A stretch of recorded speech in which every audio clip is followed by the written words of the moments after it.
So today, I want to talk about um, beauty and the practice of noticing. Um, if you look at the Bible, the very first chapter of Genesis, God says, "Let there be light." And I would add, right after that, then there was beauty. You can't have beauty without light. Light gives existence to beauty. Beauty has been an integral part of the universe from the very beginning, and we participate in that beauty. The author John Green says it this way. Aesthetic beauty is as much about how and whether you look as it is what you see. From the tiniest quark to the most gigantic supernova in the universe, the wonders never cease.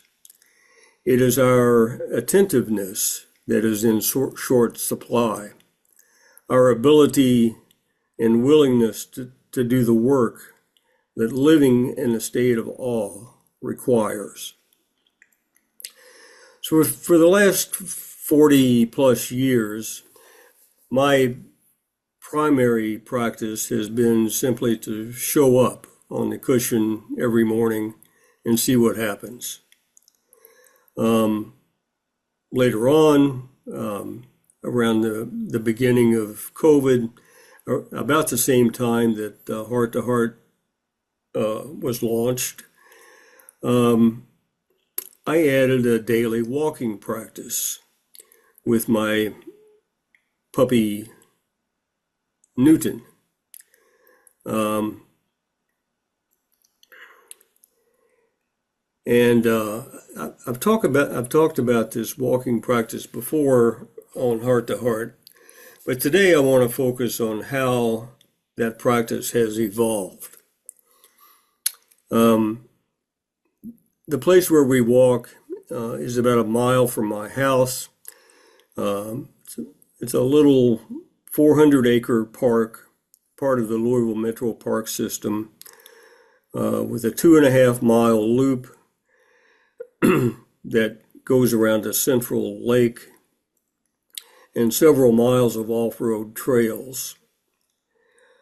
Newton, and let me put him up there because he's part of this. Thank goodness. Okay. Hope you're back to the screensaver now. That's okay. Yeah, okay. Okay, so what I was saying is Newton is not only my walking partner, but also my teacher. Everything I ever needed to know about noticing has been taught to me by Newton. Since he was a little puppy 5.5 years ago, we have circumambulated the lake over 2,000 times. And for him, every single one of those visits is like his first. His excitement is contagious. Anything and everything that's new or different, he's got to check it out. He'll either give it a sniff or lick it or pee on it, sometimes all three. He also has favorite trees, bushes, fence posts, and road signs that he seems compelled to visit every day, like they are secret message boards or maybe doggy Facebook pages. He taught me to always notice the unnoticed beauty of things, although I skip the sniff, lick, and pee routine sometimes.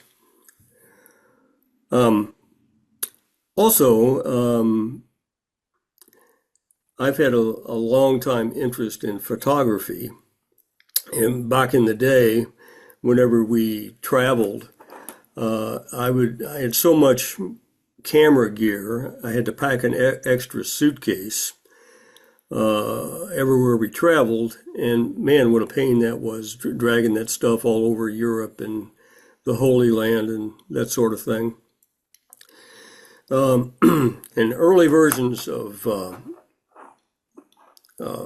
phones had cameras, but the quality was not very good, and capabilities were limited.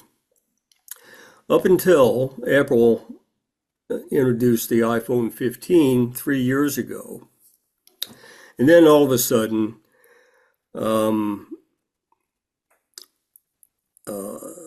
that camera on the iPhone 15 incorporated all the features of my expensive, heavy camera gear into a phone that I could simply carry in my pocket.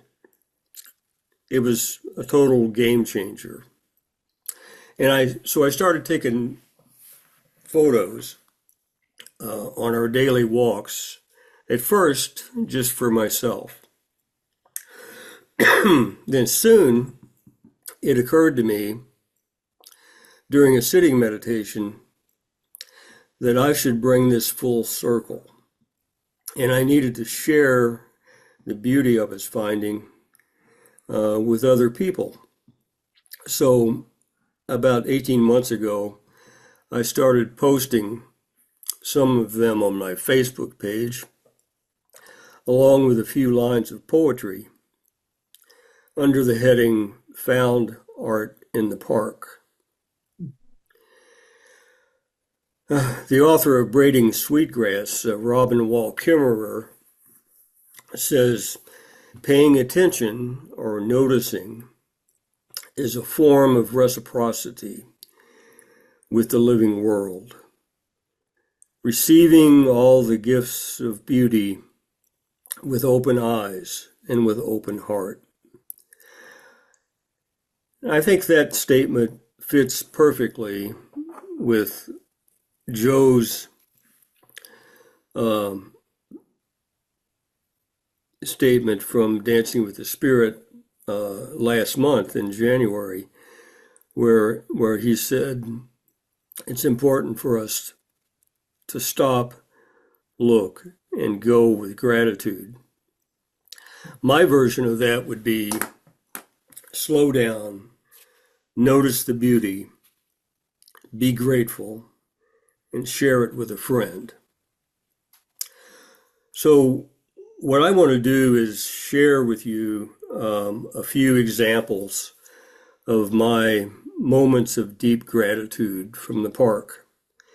The pictures I'm about to show you are all from the past year, from January of 2025 to January of 2026.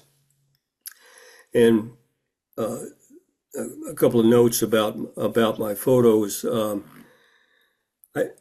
I do a certain amount of creative cropping with them just to get them the way I want them to look. And I will occasionally emphasize parts of the color spectrum over other parts of the color spectrum. But other than that, there's nothing added. No photoshopping, nothing enhanced by AI. Whatever is there, and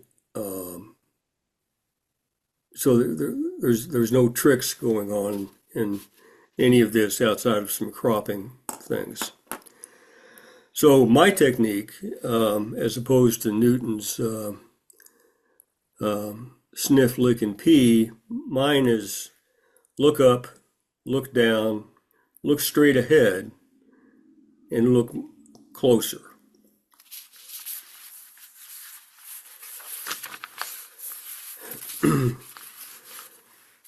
So I'm reading a book currently by a Buddhist author named Tim Burkett.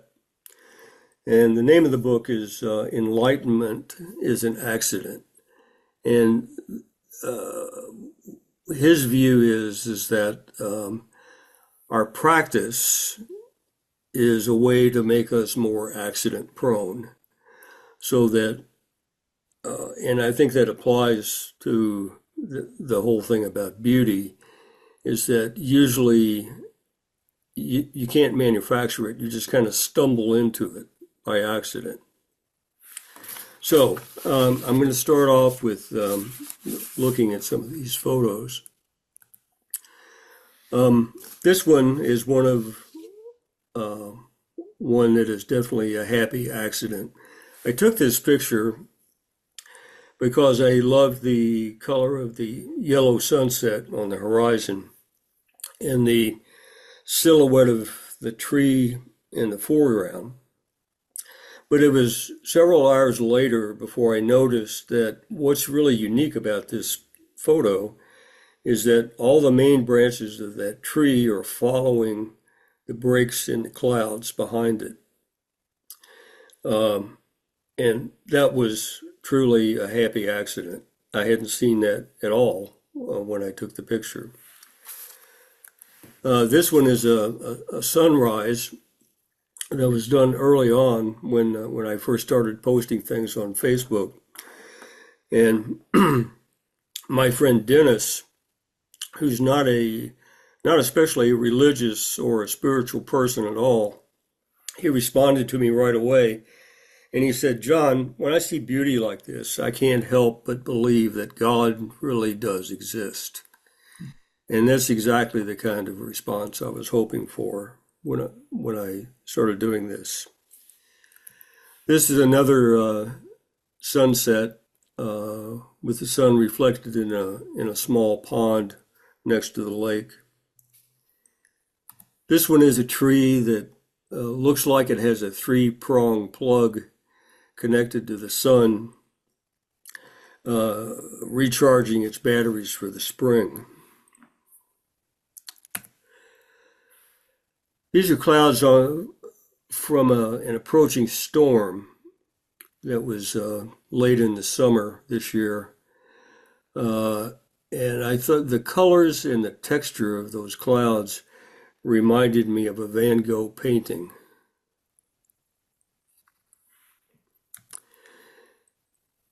These are wispy clouds going left to right, and a contrail going up to down.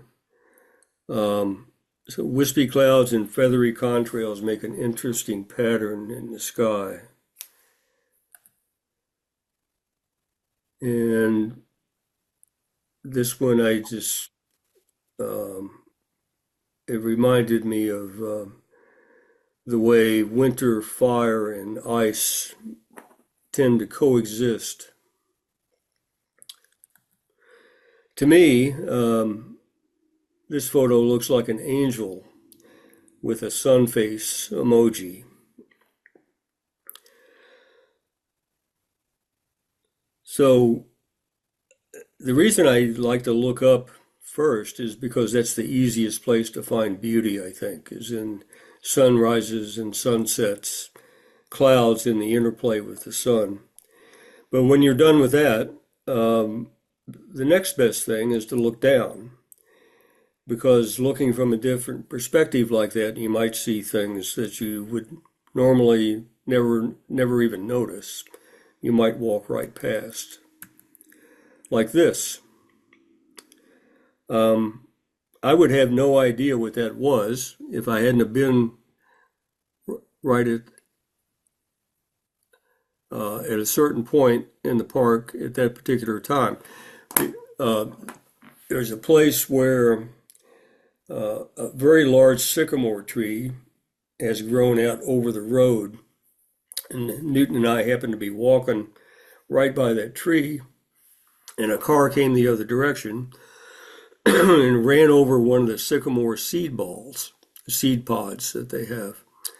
And this is what a crushed sycamore seed pod looks like from the inside. These are ice crystals right on the edge of the lake that reminded me of human organs, maybe lungs and a kidney. This one is a mushroom cap that popped up in a grassy field. One day it wasn't there, and the next day it was, and 3 days later it was totally gone. That's how fast things come and go. These are spider webs on the ground with have been decorated with morning dew, and it looks to me like a Halloween mask. This guy, Newton found this turtle in the middle of the road, and he of course did his sniff and lick test, and the turtle turtled up. So I carried it over to the edge of the lake where I know there's a log in the shallow water where the turtles like to congregate in the afternoon. And that's when he came out to thank us. And I noticed these lime green racing stripes on his head. What kind of God do we have that puts racing stripes on a turtle?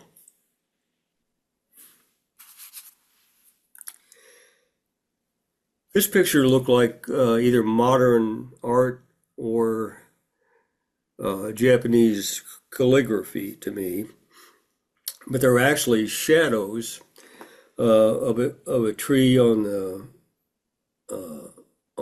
bank across the water there. That has been made fluid by the ripples on the surface of a passing flock of Canadian geese.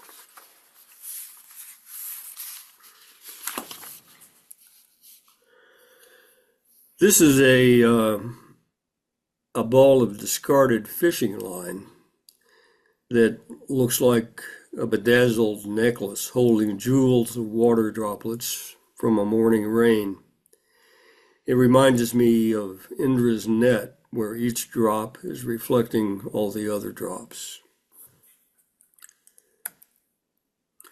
And with the sun at my back, I looked down and I noticed this shadow of myself in the lake and took a liquid selfie. Not in a grasping kind of way like Narcissus, but reminding me that I am part of this place. I am the lake. I am the land, the trees, the flowers, and the creatures that make this place their home. We are not separate. We are one. So the alternative to looking up or looking down is to look straight ahead. And what I like to do is scan the horizon left to right and right to left, trying to detect any kind of movement. Because every once in a blue moon, if you are lucky, you might see a great blue heron staring back at you with its piercing, beady eye. They are so majestic, and when they take flight, their wings make a loud whooshing sound, like the rush of angels' wings. Or, on a day when the sun never came out, you might see only 50 shades of blue and gray.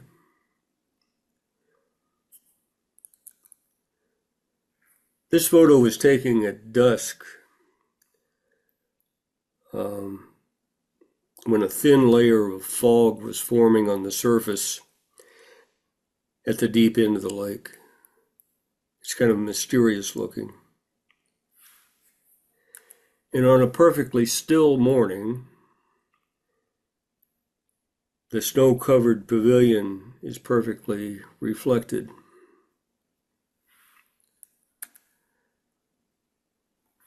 Here's an upside down mallard, revealing a different perspective with the reflection on top and the reality on the bottom.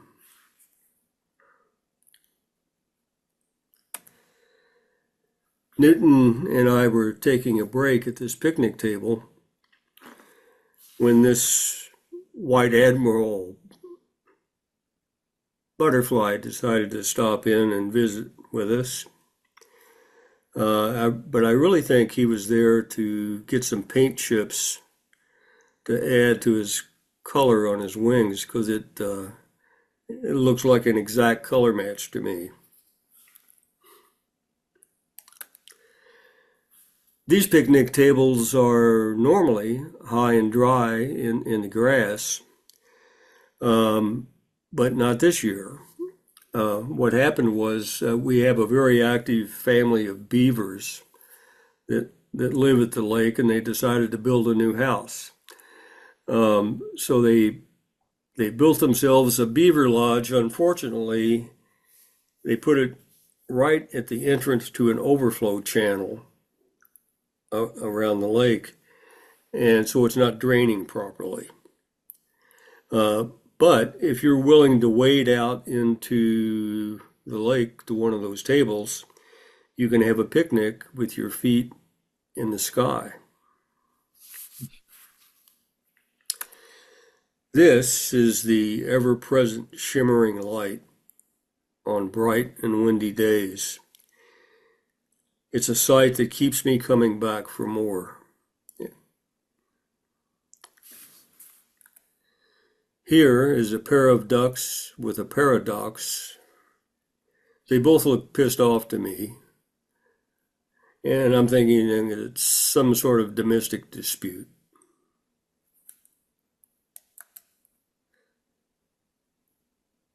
In this one, I see trees dancing in perfect rhythm. Here's a reed reaching for reflected sunlight. And then there's this guy who seems as surprised to see us as Newton and I are to see him. All three of us froze for several seconds, just long enough for me to get the camera out of my pocket and take this picture before he trotted off into the woods.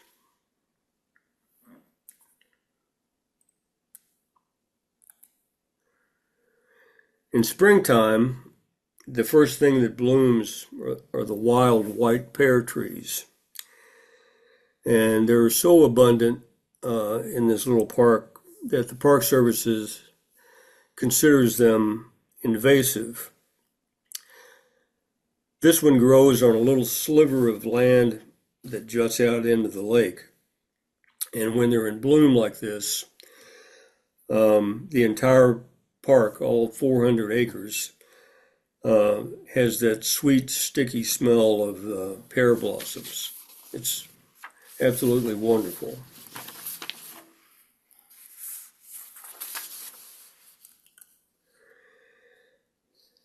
Here's a red-winged blackbird that's taking flight from its temporary perch on a cattail there right behind it.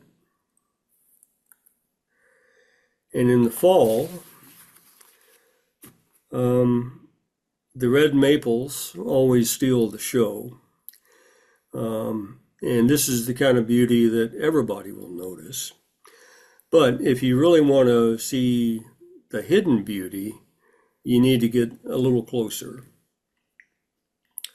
So behind that same red maple I just showed you was this leaf that appears to be singing to me. And through its mouth, a whole nother mysterious world appears to emerge. Sometimes in the summer, when it's really hot, we walk at night. And this is goldenrod, that a shot that was taken after dark. And a heart-shaped poplar leaf with a heart-shaped hole in it, Mhm. with deep blue and green color. This reminded me of the yin yang symbol in deep blue and green. This is ironweed during the late summer months in purple and magenta. Those little white things there on this leaf are insect eggs. In my imagination, I think they're butterflies, but honestly, I don't know what they are. But I do know that at the top of the photo there is one single drop of water on a leaf that looks like a map of suburbia with roads and streets and cul-de-sacs.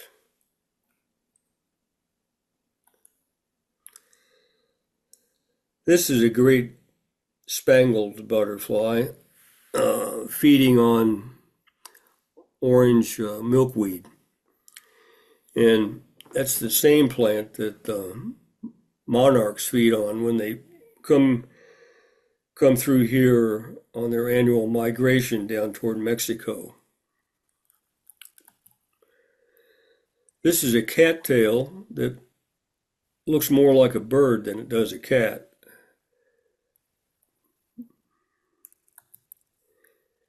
And a sweet gum leaf that's doing a really good impression of a tightrope walker.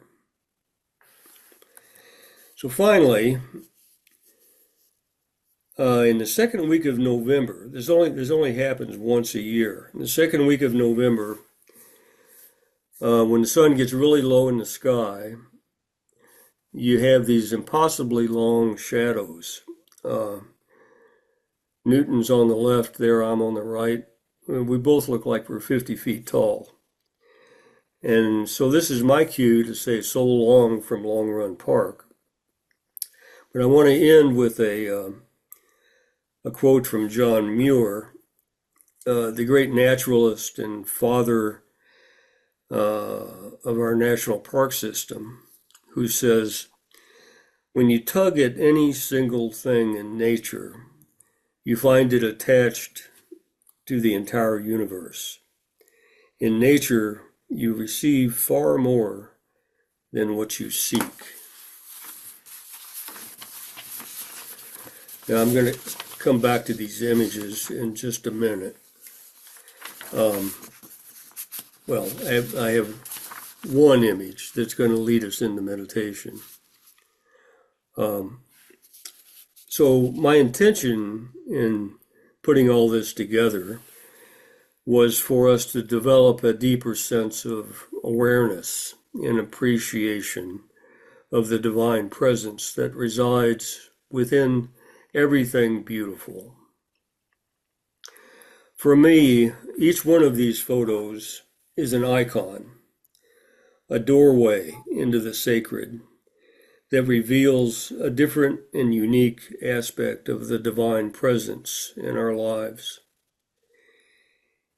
In the same way that God is love and God is mercy, God is joy, and God is peace, God is also beauty. My hope is that some of you will be encouraged or inspired to take up a similar practice and get out and enjoy being surrounded by the incredible beauty of creation.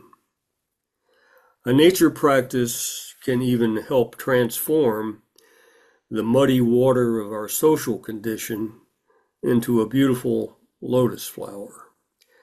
Whether it's Joe's stop, look, and go with gratitude, or my version, slow down, notice the beauty, be grateful, and share it with a friend. Or maybe Mary Oliver puts it best: pay attention, be astonished, tell somebody about it.